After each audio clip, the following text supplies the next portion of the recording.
Hello, everyone, and welcome to episode 2 of the Swarm podcast, a BW football podcast. My name is Matt Florjancic, and for the next 30 minutes, we'll be talking about Baldwin Wallace Yellow Jacket football after what was a successful start to the 2024 season when the Yellow Jackets defeated the Wittenberg Tigers at Finney Stadium 24-14 to improve to 1-0 on the year and win their lone non-conference game of the regular season. We will take a look back at the game with Oliver Kelleher, the star wide receiver who caught 2 touchdowns in his Yellow Jackets debut. We'll also catch up with star defensive end Hasim Rashid, who had one of the Yellow Jackets' 4 sacks in the victory. And we'll end with Coach Jim Hilvert, who started his 8th year with a victory and now gets ready for Ohio Athletic Conference play on the road for 2 straight, starting with this Saturday's game at the Wilmington College Quakers. Right now, we'll set it up with Oliver Kelleher to break down the Yellow Jacket win over Wittenberg and look ahead to Wilmington. Hello, everyone, and welcome into the Swarm Podcast. Matt Florjancic, now joined by wide receiver for the Baldwin Wallace Yellow Jacket football team, Oliver Kelleher. And Oliver, thank you very much for joining us after that win against Wittenberg and in game week getting ready for Wilmington. Yeah, thanks for having me, and also thanks for pronouncing my last name correctly. The announcer at the game, he was having some trouble. He was saying Keller. It's Kelleher, so appreciate that. Oh, no worries, man. That's part of the job. That's what I like to do. I like to make people happy. So first and foremost, you are new to the program this year. You transferred in from Heidelberg University. What brought you here to Baldwin Wallace? Yep, so I've been getting that question a lot lately. A lot of the teammates have been wondering why I came here. And really the real answer is I ran out of school at Heidelberg. I got my bachelor's in their undergrad, and I finished my master's degree last year. So I really didn't have anything to come back to Heidelberg for, and I found myself in the transfer portal in the spring of last year and contacted some coaches. And the first guy I texted was Ethan Nickel. He's a coach here. But once upon a time in the year 2019, he was my coach at Heidelberg. Okay. And me and him had a really great connection there. He pushed me to be great every day. He was an amazing strength and conditioning coach. And he pushed me every day, and I never forgot the memories that we had there. And, we talked about it. First he helped me, try to find a different school. But I didn't really find any places that seemed to fit right. And he ended up recruiting me here, and it's been a blessing ever since. Another part of it was I always wanted to move to the Cleveland area, get to a bigger city. I was living in Tiffin before, and also I had some job opportunity in the local area. So it's been great so far. You're a Florida native, correct? Yes, sir, from Hope Sound, Florida. So how did you come up to Ohio to play football? So Heidelberg University found me. I was at a recruiting fair in Palm Beach, and that's when I met Coach Nickel. He was with Heidelberg, and he recruited me. I went on a visit, and they got me up there on St. Patrick's Day weekend. Okay. So I think they knew what they were doing there. It was a great time, and I loved it there. And I think it was the best decision I ever made. Continuing my football career, it's helped me further my education, and here we are after a big Week 1 win. I'm fired up about it. So when the weather turns in October into November, how fast does it, or how long does it take you to miss the sunshine?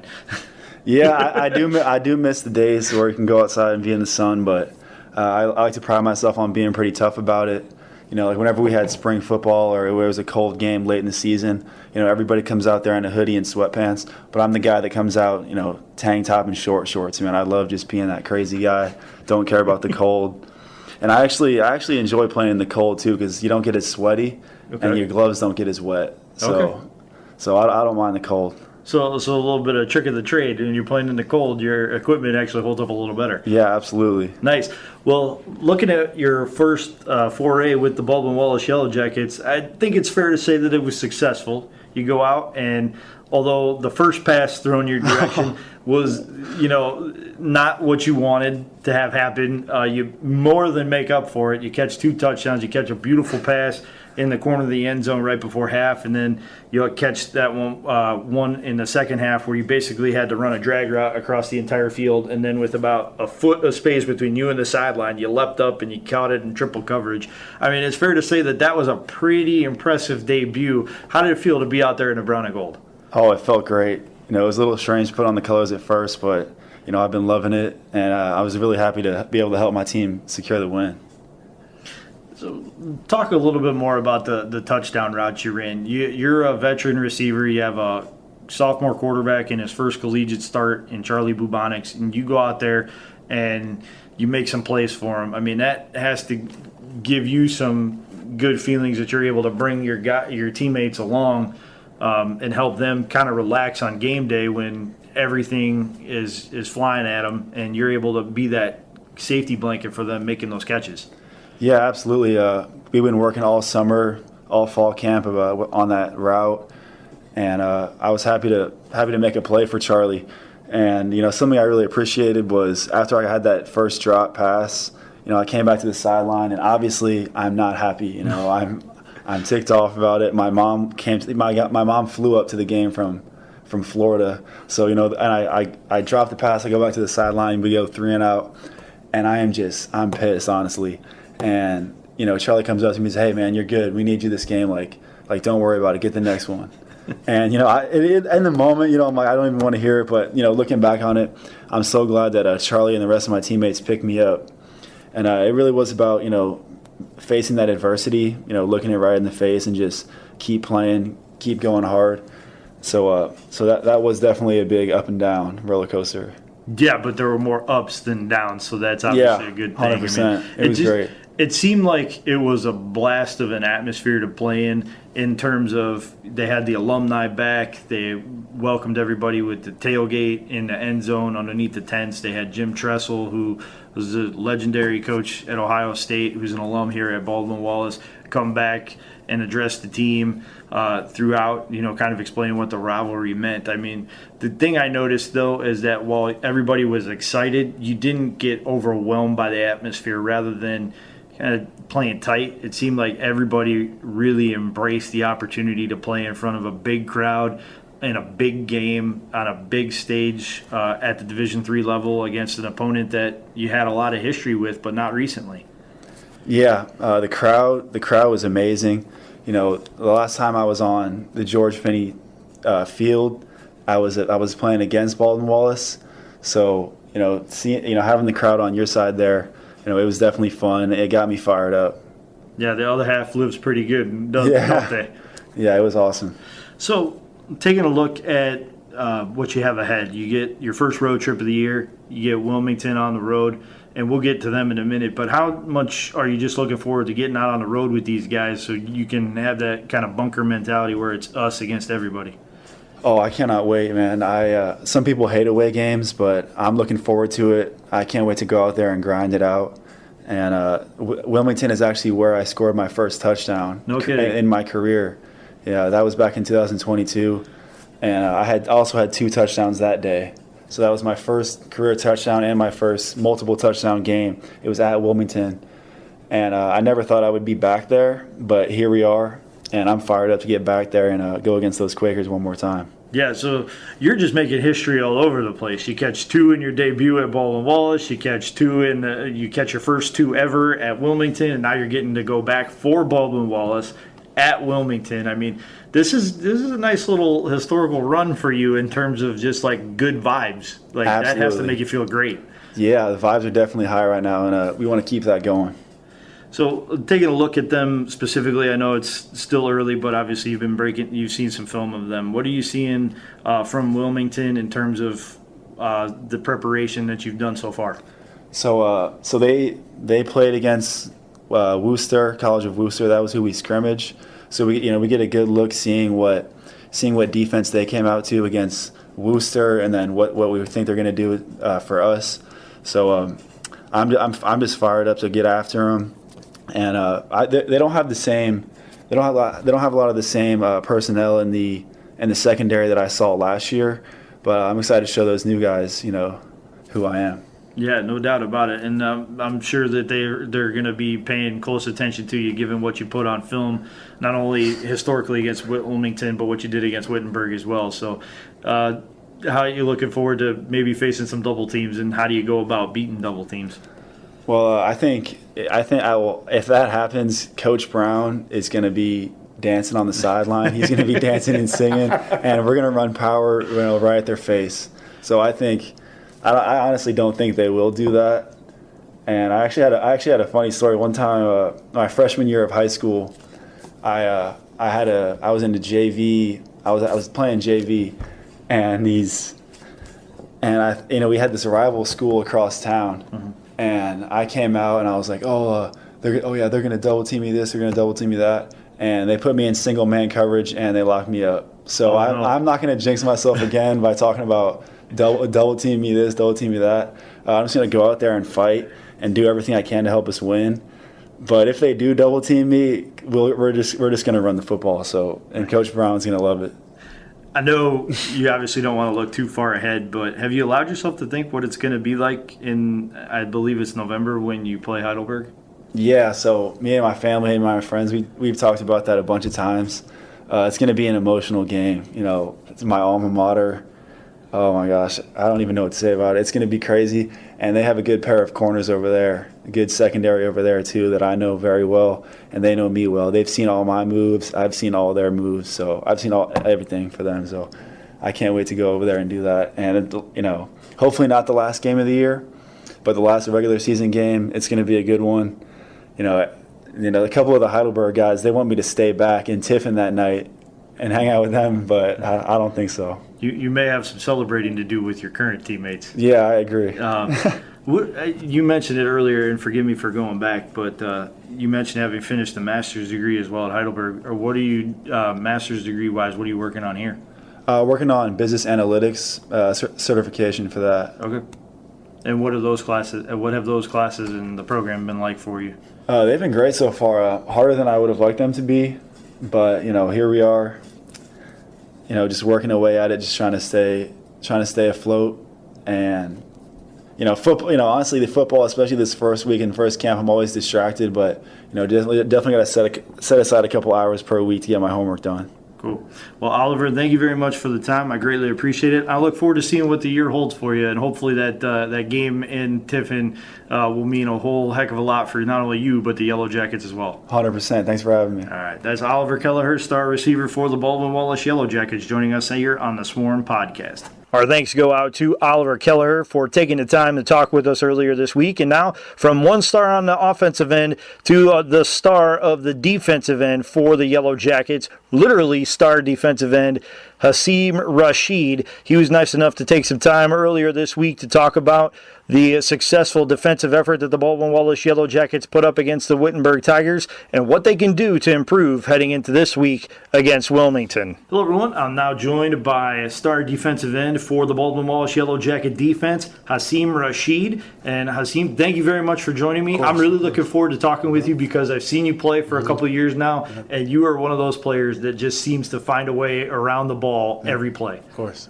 Yeah, I definitely. When I was growing up, my older brother, he taught me you have to always play with a nonstop motor. Always be around the ball because you never know what could happen. The ball could pop out, or you could just go in there and just create a turnover or something like that. So I definitely say that. So what's the name of the older brother that we have to thank for watching you on Saturdays? My older brother, Hasim Rashid. Yep.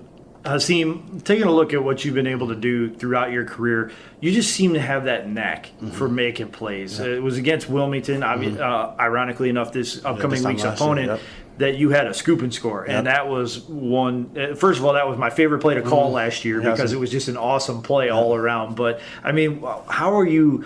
In addition to the motor, you have to have a lot of intelligence in terms of like watching film and translating it to what you're seeing on game day. How are you able to always be in the spot seemingly to make a play? I would just definitely just say, like you just said, was just watching film, just knowing like looking at the offensive linemen, their alignment, just like knowing the tendencies and hearing the calls, or just like watching the quarterback and like the different hand movements that he does, and then also like seeing like what's going on in the backfield. And when you're seeing the different motion and everything like that goes into the whole watching film. So like just like this time last year when I had my score against Wilmington, I remember on film how Wilmington likes to do a little jet sweep, come across to the field side. So I just timed it up. I made sure I stayed on the edge, and then I was right there for the score. What's it like when you get that ball in your hands? You make a play, you get the ball in your hands, and then you see nothing but green in front of you. Right.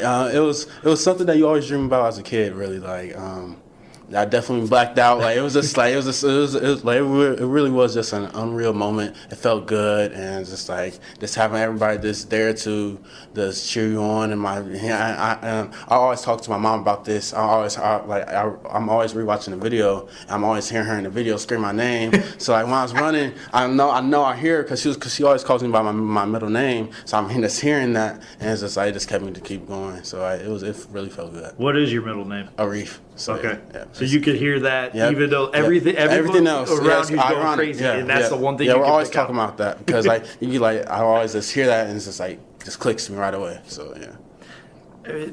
I would talk to Jordan Smith last week, and he's known for making a lot of plays in the backfield as well. He said that the one thing, though, that he'd love to do is get a defensive touchdown. So you're already one up on him. You get a little bragging rights in the defensive line room? Oh, yeah. We're always having, like, those different challenges with each other and just, like, who can get a sack first or, like, who can get back or have more tackle for losses first. So it's always like that. So you had a great game as a defensive line against Wittenberg last week, I should say. Yep. Jordan sets the pace with 2 sacks. JD has 1. You have 1 as well. You were about as close as humanly possible to getting a safety as a person can get without physically getting one. I mean, just how were you guys able to generate the pressure that you did against Wilmington or against Wittenberg and really stymie what they wanted to do offensively, which was run the football and not pass as much, and you forced him to pass? Right. I would definitely just say, first, we got to give props to Coach Hilvert. Of course, your head coach being your position coach, that's always a big thing. So it's going to push us to go even harder and everything like that. Make sure we're watching film, locked in constantly. And then before the game, he just told us it starts with us. It really did start with us.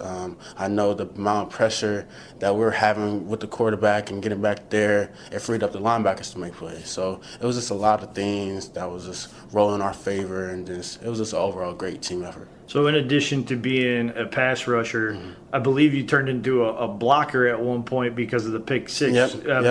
When you see Colin get the ball and then you automatically turn from defense to suddenly lead blocker, like what's that mentality like? Oh, I was just like whoever is in front of us, I had to block for him because I just want him to score. And like you probably saw, I was telling him to reverse field. You can probably see on video. I'm right there telling other side of the field, just come on, follow me. So I was trying to make sure that I was right there, so I help him out. And of course, I know it felt good transferring schools and having pick 6 for the first home opener. I know that felt good. I just want to be there for him and allow him to enjoy that. That sets the bar pretty high, though. But that's where you want it to be, right? Of course, yes, sir. And just keep going. Sky's the limit. Just keep going. Traditionally, BW has had strong defenses. Over the years, you've had great pass rushers. Yep. You go Nate Mitchell, then you get Sekou Imani a generation later, then you get Jordan yourself. Yep. I mean, talk about being that next guy in the long line of good pass rushers here at Baldwin Wallace. And not only necessarily the responsibility, but the fun that you take in being that next generation of Yellow Jacket pass rushers that's able to affect a game positively for yourself and negatively for an opponent. It feels great. Just like I always when I first came in my freshman year, Jordan was my mentor. So like Coach Hilvert does this thing where it's mentor and mentees, and Jordan was my mentor. So it's just picking his mind, always listening to him. He's telling me you gotta keep going. Like even though it might not be a perfect play, always be around to just help the play to get messed up, or just try to do whatever you can to get back to the quarterback. So it feels great to be alongside that list of great pass rushers. Before you came here, though, obviously you had to be making an impact at the high school level. What was your high school career like, and have you always been that guy that's been around the ball, affecting plays? Yeah, like I said, I had a good high school career. Like I said, my brother, he's always just taught me to just make sure you're always around the ball, just have that high motor, because that's what coaches will like. Like when they see a player who's constantly running to the ball or constantly just nonstop. If we get pushed on the ground, get back up and try to go after the ball. So it's just, I'll definitely say that it's just always been high. So it was a good first step for this Baldwin Wallace team that's been looking to get a season opening win for the first time in a long time. You have that. Now it's time to make that jump to week 2. Yep. What are you focused on, both individually and as a defensive unit, to try and get better before you take on the Wilmington Quakers? I'll definitely just say first, for the whole team, I'll definitely just say I just want to shut them out. We had a great defensive team effort against Wittenberg. I keep telling everybody, like, they didn't really score on us. They might have that one field goal, but like we had a good goal line stop back towards the scoreboard. So it's just like, I'll definitely just say for the team effort that we keep talking about, we just want to shut them out. We can't play down to their level. We just have to have a good shutout. And then for me, I'll definitely just say keep watching film from the previous game, see what I need to do better at, and then just keep going. Don't get complacent. That's one thing I keep telling myself, do not get complacent. So confidence-wise, I think you're in a great place, and it's fair to say that while you're confident, you're definitely not losing any hunger as a team. That was just one first step, and like you said, there are more goals out there that you want to accomplish. Yes, and I could see it just in your, and I wish I could show people the look in your eyes right now, because I could see that you're hungry. You're ready to get out there. If they told you could play the game 2:00 in the morning tomorrow, you'd be ready to go. Yes, sir. Yes, I mean, you just seem to have that natural hunger to play, and I think that, to me, from what I saw from the press box on Saturday, is the kind of infectious attitude that you need in a team. Of course. And even though I don't think you're a captain yet, but do you feel that responsibility to help set that tone of confidence, but not complacence for the other guys? Of course I do, because being a player who's been playing since his freshman year, the younger guys look up to you. Like, they're going to come to you, ask you questions. Like, JD asked me questions. So, like, knowing that, like, it's going to be our turn after Jordan leaves in this year, you still have to focus on this year and then make sure you're doing whatever you can to set an example of just being a great leader, being a great teammate, and being a great player for Coach Hilvert. So, definitely. Before we let you go, Hasim, one of the things that I like to ask people is, why did you choose to come to BW, and what makes this place what it is to you? What makes it special to you? I always tell people it was Coach Hilvert. Coach Hilvert sold me when I first came in on my visit. The amount of love and energy that he brought to me, making me feel at home, everything just felt great. And I just knew that was somebody I really wanted to play for. Coach Hilvert, I love Coach Hilvert, hands down, the best. I always tell him this, best head coach I ever had in my life. Like, I'll literally do whatever I can. I'll run through a wall for him. So it's just like the amount of love I have for him is the reason why I go so hard. So I know, like, if I mess up, I feel like I'm hurting, letting him down, letting my teammates down. So it's just like the amount of love that I have for him is the reason why I came to BW. So I noticed you got some tattoos on your left arm. Yes, sir. Are you okay talking about any meanings or anything? Of course. So this was my first tattoo. This one is my mom and her birthday. I'm real close to my mom. I've always been a mama's boy since I was growing up and everything. And then this is a Bible scripture, Luke 26:27. It says, "Love your enemies, do good by those who hate you, bless those who curse you, and pray for those who mistreat you." So it's just basically just trying to stay positive and don't let anybody bring you down.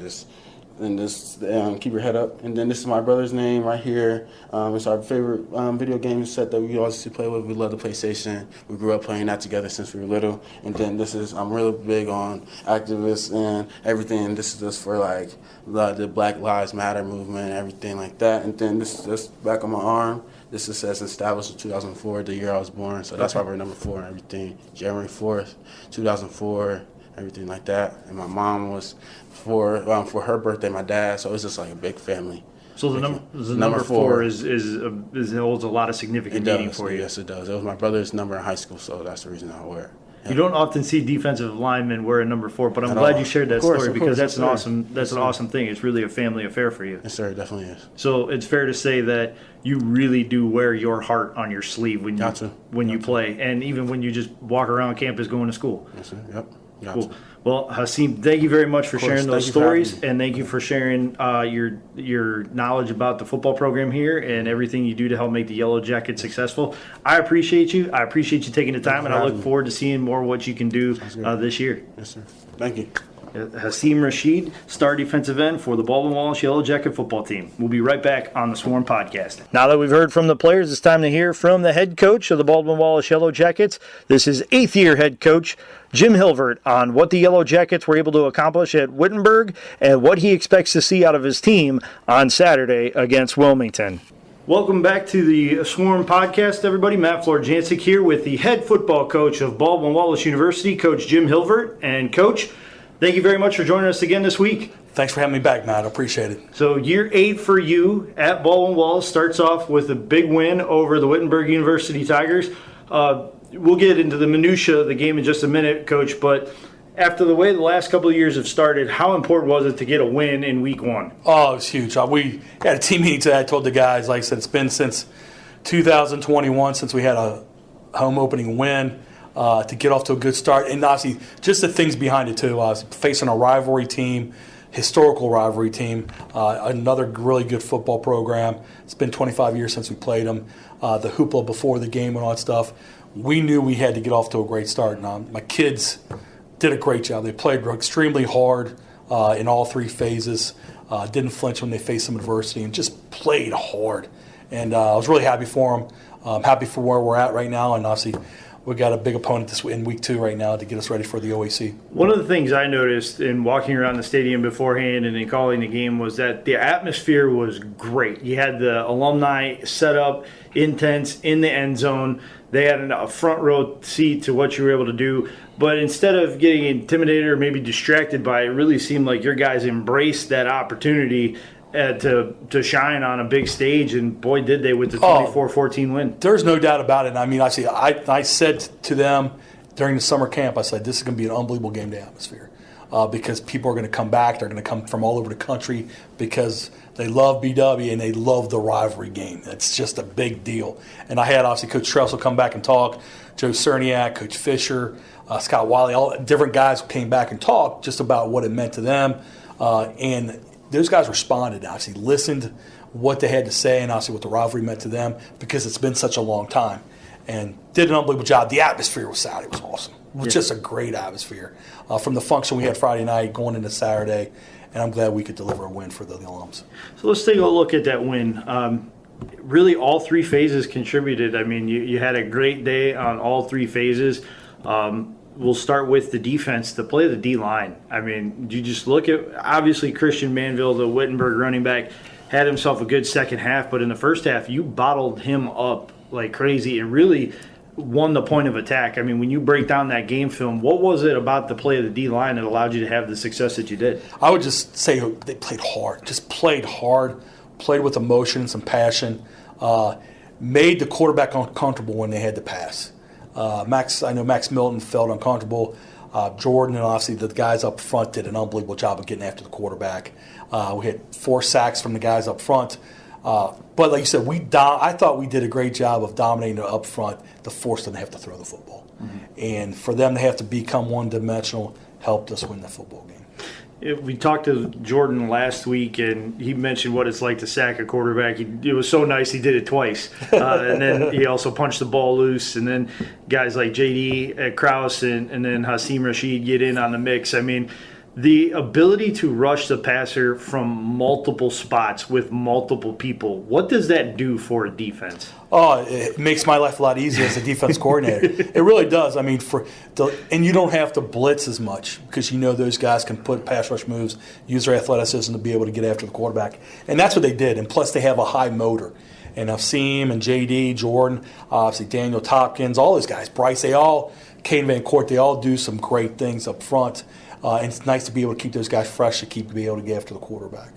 Speaking about Hasim specifically, he's come a long way in his career. He's been an impactful player. Last year he got a scoop and score. This week he almost got a safety. He was about, 14 inches short of the safety. I mean, he just seems to have a knack for making those big-time plays that you remember. Yeah, he does. He had a couple big plays, obviously, on jet sweeps and things like that. That's obviously I didn't realize how close it was to a safety until you watched it on film. Yeah. Just he made obviously an impact. He made the quarterback uncomfortable. Those guys did not get comfortable in their offense, and I think that was a big thing. We made them uncomfortable in what we were doing on defensively. I thought we had a great game plan. I thought my staff and obviously did a great job of putting it together and helped us win that game. I'd be remiss if I didn't mention, in addition to the pressure up front, you also had a pick six in the game. Yes. And that's always a good thing to see. Yes, it is. And it's a new arrival. Like Colin Kaufman, a guy just came here this year. What he did on the post and made a great catch and then returned it for a touchdown, obviously a huge game-altering play the first half. Switching it over to the offense, Victor Ford Jr. had some nice contributions running the football, but really where what stood out offensively was the play of Oliver Kelleher at wide receiver, catching 2 receiving touchdowns, coming in, and really just being a spark for an offense at a time when you needed it. No doubt about it. And the thing about Oliver, which I told you guys today, is that he dropped his first pass. And I know he wanted that so bad. But he didn't let it bother him. He played the next play. He made a huge play before half. That was a huge touchdown before half. And then made another one, obviously, with Charlie scrambling, throwing in the end zone. Between 3 guys, went up and got. Those plays were huge for us. I'm really happy for him to get his first BW touchdown and reception this year. And just he's being part of the BW football family means a lot. And also, it was the first opportunity from a starting standpoint that we got to see what Charlie could do for a full game. What was the film like breaking it down with him? Just for us offensively, I think for us, we need to keep getting better up front first. We have some missed assignments, mental stuff that we need to fix. And I know our guys will. We'll take a huge jump from our first game to our second game of getting better. I think time, too, I think getting those first game jitters out. As Charlie being his first game, I think that was the key, too, to get that out of the way. And I think those guys will all get better. I really believe that from our up front, Charlie, everywhere, receiver-wise, running back-wise, we'll get better as a team. The good thing is you have veteran leadership at multiple levels. Maybe not guys who are seniors, but juniors who have been major contributors, both on the offensive line and at the skill positions, to help a young quarterback like Charlie. That's got to give you confidence going into next week against Wilmington. Oh, no, but no doubt about it. I think so far we've had some really good leadership. Like you said, from Vic to George, all those guys have been. Those guys have been around, having those type of guys, and those guys I think too are even keel. Don't get too high, don't get too low, and I know we're all going to take big strides. We know this is a big week. The most improvement is from your first game to your second game, and we need to get improved this week. We can't forget about the special teams play of Joseph Evans. 8 punts on the day, 6 inside the 20. Had only 1 touchback. They had a hard time fielding his punts. I believe they fumbled 2 or 3. 1 was recovered, and then it turned into a touchdown drive for you. We knew how good Joseph could be, going into the year. But, man, did he prove to be quite the weapon, because he also added a field goal and a couple extra points. Joe did an unbelievable job. And it goes back to Coach Nickel. Our special teams coordinator does a great job with those guys. But we take huge pride in playing special teams. And honestly, you could tell with our guys running down the field, Donnie Ash, putting that ball back to Tristan Valley. Joe makes a great kick. All those things come into play. And I think Joe did an unbelievable job. He had a great game. But all those guys around him, too, rallied. And it was important to him to make a difference for us on special teams. So enough of looking back. Let's look forward a little bit. You get the Wilmington College Quakers coming up this Saturday. It's your first road game of the year. What are you expecting out of this test from Wilmington? Their home opener. I know they're going to be excited. It's their home opener. For us coming in, open up the OAC too. Us going on the road. It's always tough playing on the road in the OAC. But we got to worry about us. We got to take care of us this week. We got to stack one good practice on top of another good practice and go into Wilmington ready to play. And they're stinging a little bit too, because they went to Worcester for their opener, and the Fighting Scots handled them pretty well.